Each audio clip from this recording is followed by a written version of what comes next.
नमस्कार। स्वागत है आपका न्यूज लॉन्चर पर। मैं हूं अशोक वानखड़े, लेकर आया हूं आपका अपना कार्यक्रम डायरेक्ट हिट।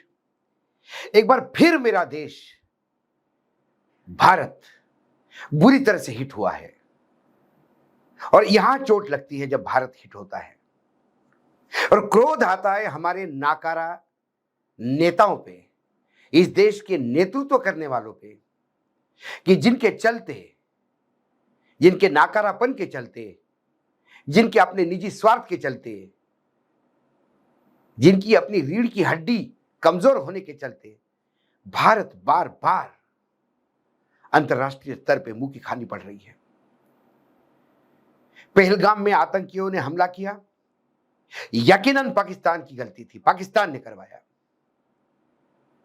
हमने पाकिस्तान के साथ जो किया वो अपनी जगह पे, लेकिन विश्व स्तर पे हम एक ही भी देश को पाकिस्तान के खिलाफ वक्तव्य नहीं दिलवा पा रहे, ना बोल पा रहे। हमारे 33 देशों में 11 टीमें गई, 51 सांसद गाना गा के आए, मजे करके आए। एक भी जगह पे पूरे विश्व में पाकिस्तान के खिलाफ कोई माहौल बना के नहीं आ पाए। और हमारे प्रधानमंत्री जी ने तो अति की। हमको ये बोला गया था कि आईएमएफ में अब पाकिस्तान को पैसा नहीं दिलने देंगे। भारत आईएमएफ में अकेला पड़ता रहा। अलग अलग संगठनों में जो भारत जिनके साथ कंधे से कंधा मिला के सहयोग करता है, उन तमाम देशों ने पाकिस्तान को पैसा दिलवाया। वहीं फिर वर्ल्ड बैंक का मामला हुआ, एशियन डेवलपमेंट बैंक, जहां वहां पाकिस्तान को पैसा मिलता रहा। अमेरिका पाकिस्तान को अपना दोस्त बोलती रही और हम अंतर्राष्ट्रीय स्तर पर पाकिस्तान के सामने मार खाते रहे। लेकिन तब एक आशा की किरण आई। हमारे सरकार के बड़बोलेपन में, बड़बोलापन इसलिए कहता हूं कि जब कुछ कर नहीं सकते आप तो बड़बोलापन है। बड़बोलेपन ने यह कह दिया कि एफएटीए जो आतंक और पैसा विनियोग कैसा करते हैं इसको देखने वाली एजेंसी है। इंडियन एक्सप्रेस की हेडलाइन में देख लीजिएगा आप, FATA June meet, India will hand over dossier on Pak to get it grey listed. Grey list में डालने के लिए भारत प्रयास करेगा। 2022 में पाकिस्तान ग्रे लिस्ट में था। ग्रे लिस्ट में यानी वो देश जिनके साथ वित्तीय संबंध ना रखो, क्योंकि ये आतंक और ड्रग जैसे चीजों में इन्वॉल्व है, ये मायने होते हैं। वापस ग्रे लिस्ट में डालने के लिए भारत पूरा डोजियर एफएटीए को देगा। तो हमें लगा कम से कम सब दूर से पैसा मिलने के बाद यदि एफएटीए भी ग्रे लिस्ट में लाता है तो बाकी जगह लोगों की शर्म से नजर नीचे हो जाएगी, जिन्होंने पाकिस्तान को वित्तीय सहायता करने का घिनौना काम किया। लेकिन खबर आती है और खबर आने के पहले उस खबर को मैनिपुलेट कैसा किया जाता है, इतनी निर्लज्ज सरकार मैंने नहीं देखी और ऐसा निर्लज्ज मीडिया नहीं देखा मैंने कि उस खबर को भी मैनिपुलेट किया जाता है। एफएटीए में पहलगाम पे हमले की जिक्र हुआ। एफएटीए की इस मीटिंग में पहलगाम के हमले को लेकर एफएटीए ने कहा कि यह गलत हुआ। उन्होंने ये कहा एफएटीए ने कि पहलगाम में जो आतंकी हमला हुआ है भारत में, वो आतंकियों का नेटवर्क हुए बगैर और उन्हें वित्तीय पोषण दिए बगैर हो नहीं सकता। लेकिन पूरे मामले में उन्होंने पाकिस्तान का नाम नहीं लिया एफएटीए ने, और बस एफएटीए ने निंदा क्या कर दी, हमारे यहां सोशल मीडिया पे सरकार की भटेती करने वालों की भीड़ लग गई। देखिए एबीपी न्यूज, ऐसे हमले बिना पैसे और पहलगाम आतंकी हमले पर एफएटीए ने जारी किया बयान।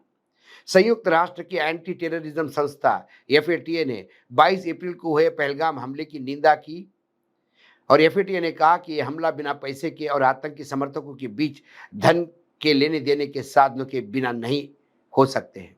एफएटीए ने कहा पाकिस्तान का जिक्र कुछ नहीं, पाकिस्तान इन्होंने जोड़ दिया। पाकिस्तान फिर ग्रे लिस्ट में हिंदुस्तान डालने की तैयारी।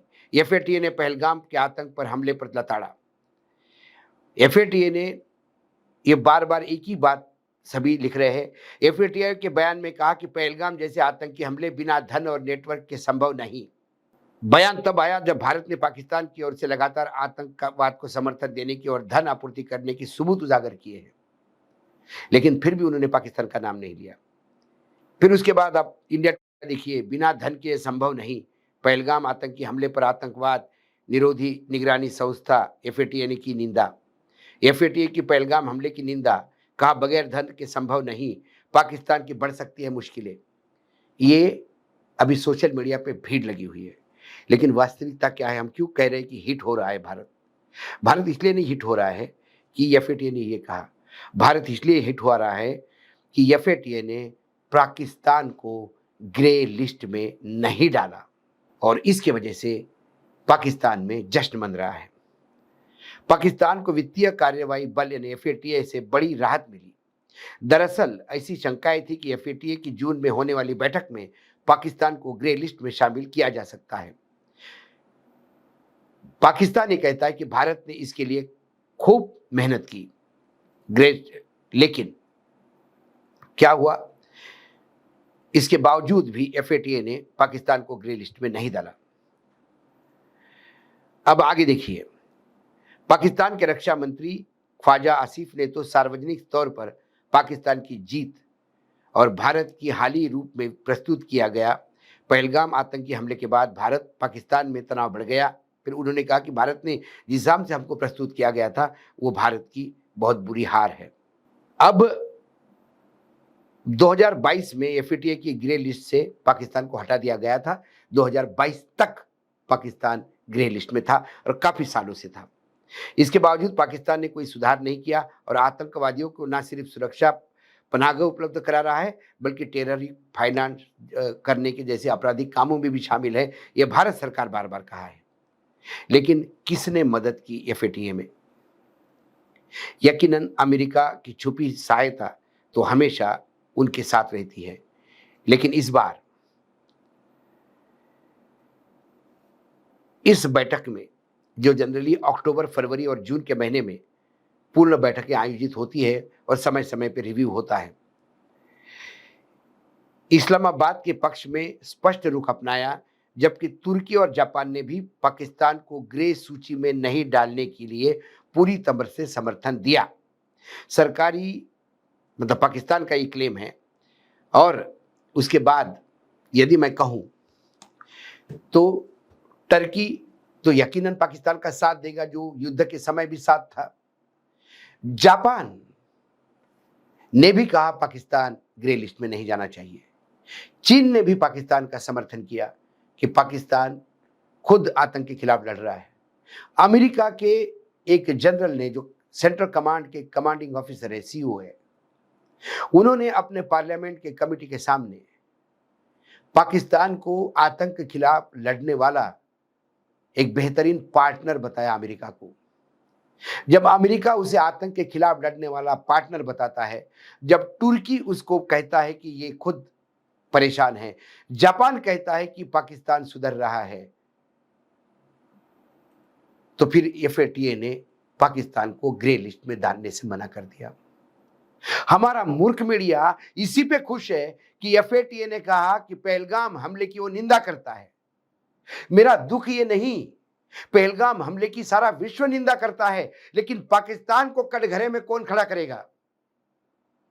एक और बड़ी विफलता भारत के माथे पे मड़ी हुई है और भारत की पाकिस्तान के खिलाफ अंतर्राष्ट्रीय स्तर पर पाकिस्तान को अलग थलग करने की जो लड़ाई है, उसमें फिर एक बड़ी हार एफएटीए की है।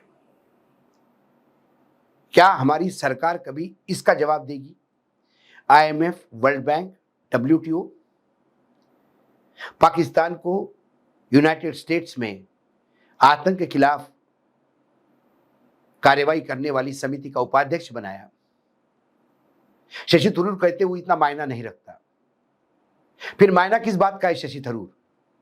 आपका अमेरिका जाने का भी मायना क्या हुआ? यदि आपके जाने के बाद अमेरिका का सेकंड, जो सबसे बड़ा अधिकारी है आर्मी का, सेकंड इन कमांड, जो सेंट्रल कमांड का कमांडिंग ऑफिसर है, वो जनरल कहता है पाकिस्तान आतंक के खिलाफ लड़ने वाला अमेरिका का सबसे बड़ा पार्टनर है, तो उसके मायने क्या है? ये जो 51 लोग गए ना, इनको तो इनके से पैसे वसूल देनी चाहिए भारत सरकार ने। ये जनता के पैसे पे वहां मजे करके आए हैं। शॉपिंग करके आए होंगे, गाने गा के आएंगे, घूम फिर के आए, पिकनिक मनाने गए। और ऐसी स्थिति में जब भारत अकेला पड़ा हुआ था, कोई भारत का साथ नहीं दे रहा है, क्योंकि हम विश्वगुरु है। जिस साइप्रस में अभी भारत को सबसे बड़ा, भारत के प्रधानमंत्री को सबसे बड़ा अवार्ड देके नवाजा, वो साइप्रस भी हमारे साथ नहीं। उसने भी पाकिस्तान को नहीं लताड़ा कि क्यों आतंक फैलाते हो भारत में। कुल मिला के ये बड़ी अजीब स्थिति है। भारत में आतंकी हमले होते हैं, एफएटीआई उसकी निंदा करता है, एफएटीआई एक्सेप्ट करता है कि वहां नेटवर्किंग है आतंकियों का, वहां वित्तीय पोषण हो रहा है, उनको पैसा मिल रहा है, तभी ये कार्रवाई हो सकती है। लेकिन ये आतंकी भेज कौन रहा है, आ कैसे रहा है, उनको वित्तीय पोषण कौन करता है, जब इसका पूरा बंडल, पूरा प्रूफ भारत देता है एफएटीआई को, तो एफएटीआई की फिर आंखें बंद हो जाती है और ग्रे लिस्ट में पाकिस्तान को डालने से मना करती है। इससे ज्यादा भारत का अपमान हो नहीं सकता। लेकिन एक भारतीय होने के नाते इस अपमान की पीड़ा मुझे है। हमारे नेता तो राष्ट्रवाद बेचते हैं, भारतीयत्व बेचते हैं, देश प्रेम उनके लिए दिखावे की चीज है। नहीं तो इतने लगातार असफल होने के बाद सत्ता का मोह छोड़ के सत्ता से अलग हो जाते। लेकिन फिर क्या करें, फेविकॉल का जोड़ है, सत्ता के चलते ही तो झूठ परोसा जा रहा है। और इस गोदी मीडिया को आज सवाल जो इस पे इतरा रहे हैं कि एफएटीए ने निंदा की, इस पे क्या जवाब होगा कि एफएटीए ने पाकिस्तान को ग्रे लिस्ट में नहीं डाला। आज डायरेक्ट हिट में इतना ही। कल फिर आता हूं किसी विषय के साथ। तब तक के लिए नमस्कार। देखते रहिएगा न्यूज लॉन्चर।